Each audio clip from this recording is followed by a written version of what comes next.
With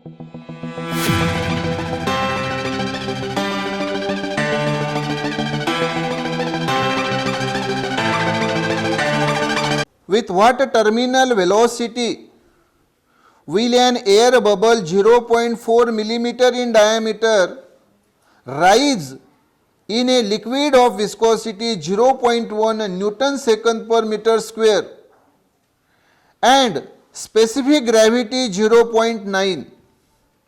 मतलब आपको terminal velocity पूछी है एक एयर बबल की जिसका डायमीटर आपको दिया है 0.4 मिलीमीटर और वो एक लिक्विड से क्या होता है राइज। अब लिक्विड से राइज होगा कि नहीं? क्यों राइज होगा?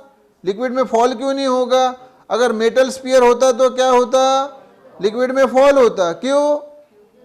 क्योंकि उसकी डेंसिटी ज्यादा होती है इसलिए वो लिक्विड में नीचे आता है। और लेकिन बबल जो है बबल इसकी डेंसिटी जो लिक्विड से क्या है? कम है, इसलिए वो क्या होगा? ऊपर राइज होगा। क्या होगा? ऊपर राइज होगा। क्लियर क्या बोलो? हाँ, तो वही आपको पूछा है। उसके बाद में आपको वहां दिया है density of air is 1.29 kg पर मीटर क्यूब। इस एयर की, एयर बबल है ना, बबल किसका बना हुआ है? एयर का। इस एयर की डेंसिटी आपको दी है कितनी? 1.29 kg पर मीटर क्यूब। क्लियर? तो हमें क्या पूछा है? उस एयर बबल की टर्मिनल वेलोसिटी, मतलब ये सादी भाषा में कितने वेलोसिटी से वो अप जा रहा है। देखो ये जो आंसर आएगा हमारे पास वेलोसिटी का, ये निगेटिव आएगा। क्या आएगा? निगेटिव, क्योंकि टर्मिनल वेलोसिटी जो हम फाइंड करते हैं बेसिकली वो उस मेटल स्फीयर के लिए फाइंड करते हैं जो उस लिक्विड में नीचे फॉल होता है। कहाँ फॉल होता है? तो वो वेलोसिटी जो है वो पॉजिटिव आता है। आंसर क्या आता है? लेकिन यहां आंसर क्या आएगा? क्यों निगेटिव आएगा? क्योंकि अभी वो मेटल स्फीयर है क्या? नहीं, वो क्या है? बबल है, और वो भी एयर का। तो उसकी डेंसिटी क्या है? लिक्विड से कम है, इसलिए वो बबल क्या होगा? अप जाएगा। जबकि वो मेटल स्फीयर कहाँ आता था? नीचे आता था। कहाँ आता था? नीचे आता था। तो ये अब जाएगा, इसलिए इसकी जो वेलोसिटी है वो माइनस में आएगी। आंसर किस में आएगा? माइनस में आएगा। क्लियर क्या? हाँ, चलो फिर अभी प्रॉब्लम 14, डाटा गिवन।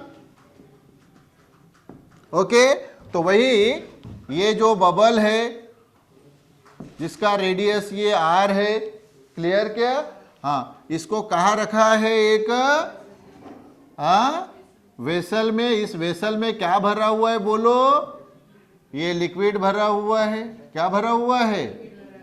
ये लिक्विड भरा हुआ है। और ये एयर बबल है। और ये ऐसा भी इतने वेलोसिटी से अप जाएगा। अगर वो मेटल स्फीयर होता तो डाउन आता, तो उसकी वेलोसिटी प्लस आती, लेकिन ये अप जा रहा है तो माइनस। क्लियर? तो डाटा पहले बताओ। ये रेडियस हमें दिया है कितना? वो दिया है 0.4 मिलीमीटर। तो 0.4 मिलीमीटर यानी 10⁻³ मीटर। मिलीमीटर यानी, क्लियर क्या? अच्छा, ये डायामीटर हमें मेंशन किया है। क्या दिया है? Diameter mention. एक काम करता हूं, तो डायामीटर ये 0.4 मिलीमीटर, तो रेडियस क्या होगा रे? आधा, 0.2 है ना? बोलो बोलो।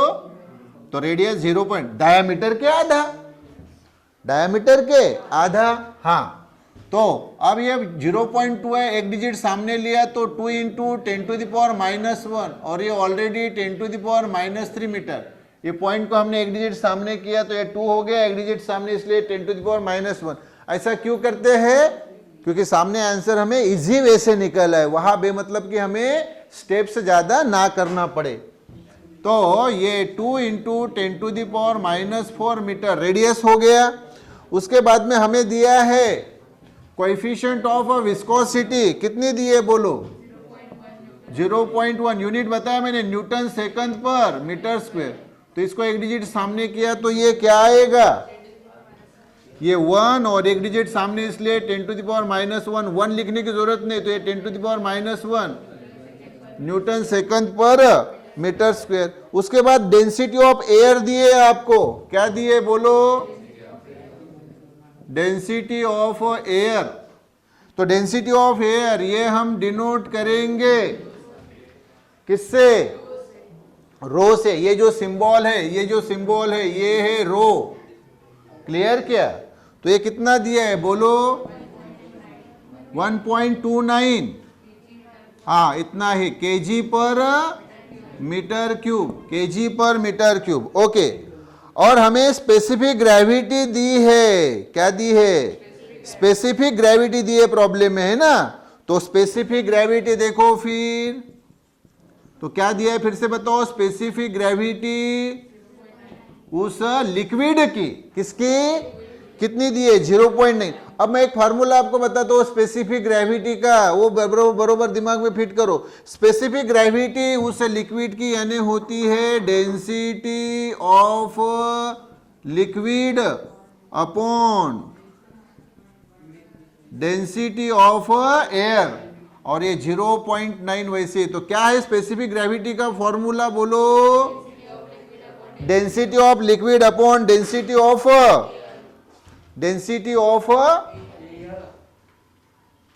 Okay, density of liquid upon density of air, clear क्या। डेंसिटी ऑफ एयर की जगह डेंसिटी ऑफ वाटर, क्या वो एयर ने, density of water, density of water. और वाटर की डेंसिटी फिक्स होती है, वो होती है 1000, कितनी होती है 1000। फिर से बताओ फॉर्मूला, फिर मैं सामने बढ़ूंगा। स्पेसिफिक ग्रेविटी उस लिक्विड की equal to specific gravity density of liquid upon density of water into 0 equal to 0.9 वैसे ही।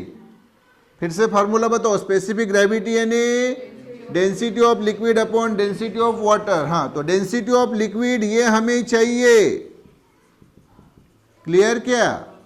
और डेंसिटी ऑफ वाटर बताया 10⁻³ यानी 1000, और ये कितना रे 0.9।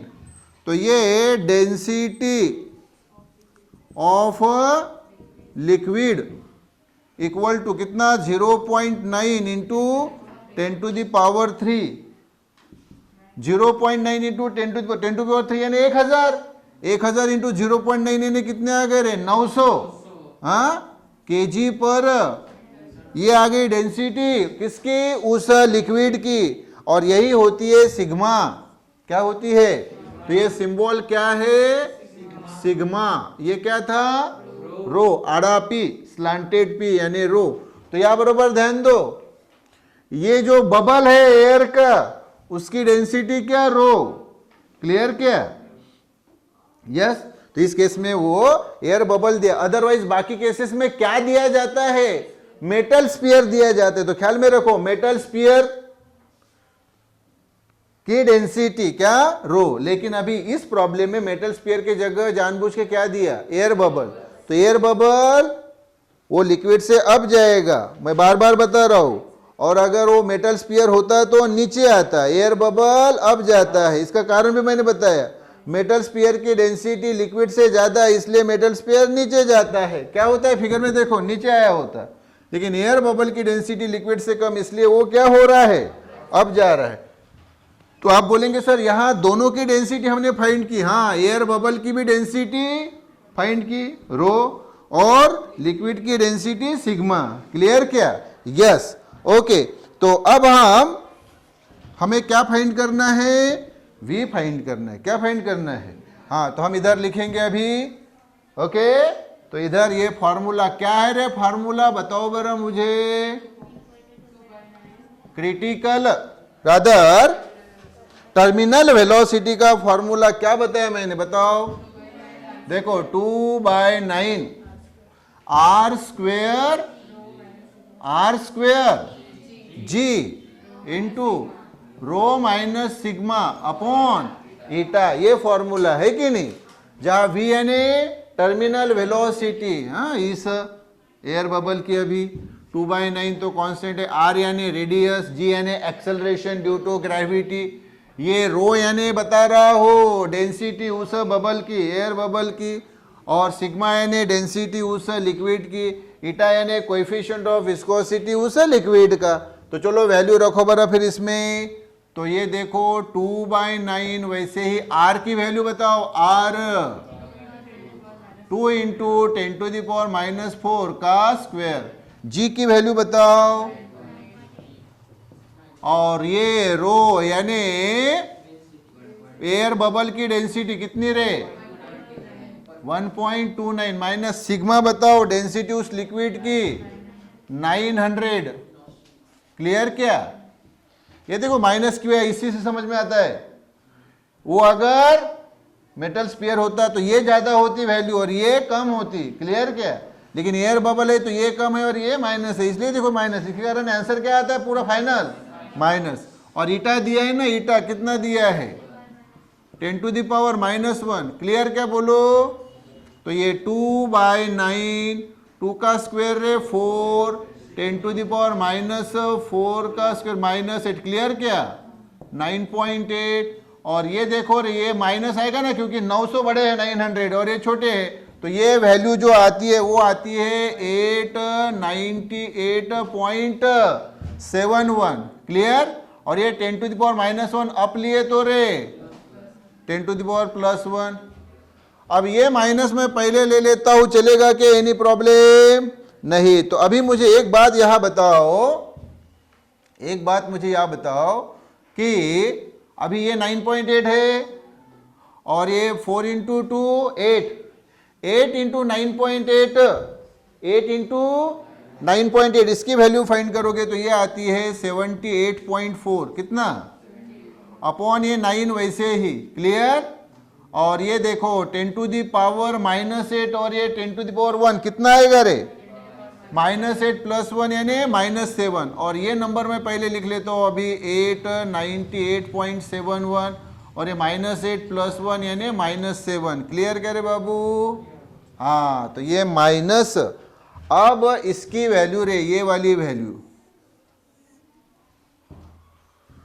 ये वाली वैल्यू हम किससे फाइंड करते हैं? लॉग से। लॉग की सारी टेक्निक मैंने आपको बताई है। इस पहले नंबर का लॉग प्लस दूसरे नंबर का लॉग, और ये जो तीसरा नंबर है 9, इसका लॉग डिवीजन में, इसलिए माइनस है ना।